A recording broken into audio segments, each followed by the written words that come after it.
When Julian Assange appeared at the National Press Club in April 2010 to release a video depicting a U.S. Apache military helicopter killing 18 people, including 2 Reuters journalists, This particular event is clearly murder. he was hailed in some circles as a hero.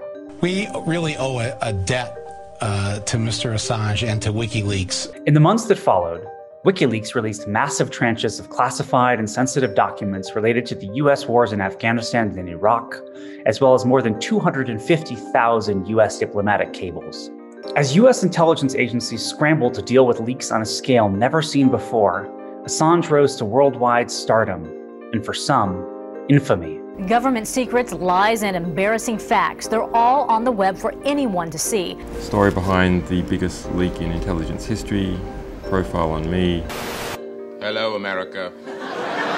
I'm Julian Assange, founder of WikiLeaks. But with infamy came increased scrutiny for Assange, and by 2012, the walls were closing in. Faced with an extradition order to Sweden for multiple charges, including rape, he found refuge in Ecuador's London embassy.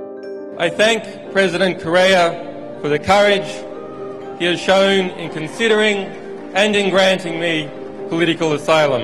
The Obama administration struggled with the First Amendment issues surrounding charging Assange with crimes related to the disclosure of classified information.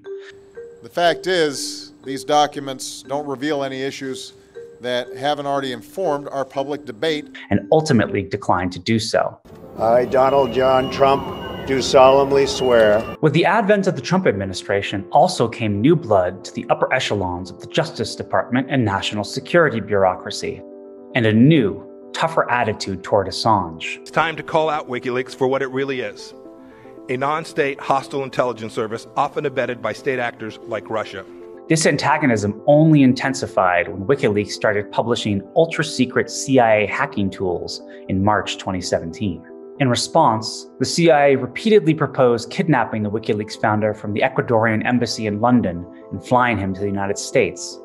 Some senior Trump administration officials and CIA executives even discussed assassinating Assange, according to former intelligence officials.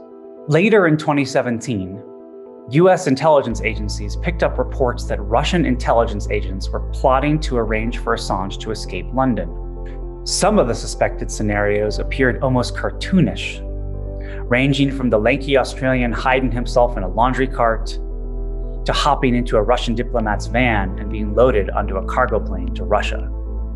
The intrigue over an Assange breakout set up a wild scramble among rival spy agencies to position themselves for what might happen. CIA and Trump administration officials prepared for a number of scenarios to prevent Assange from escaping to Russia, including potential gun battles with Russian operatives on the streets of London, smashing a car into the vehicle transporting Assange and grabbing him, and shooting out the tires of a plane carrying Assange before it could take off. While the kidnapping plot never came to pass, President Trump was briefed and warned that the matter could provoke an international incident. I know nothing about WikiLeaks. It's not my thing.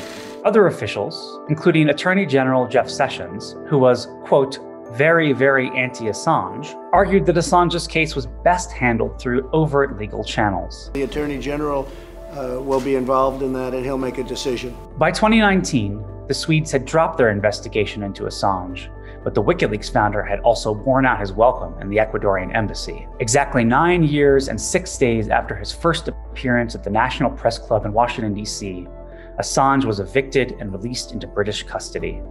That same day, the US government unsealed its initial indictment of Assange. A British judge initially ruled that Assange could not be extradited to the United States, citing a high risk of suicide.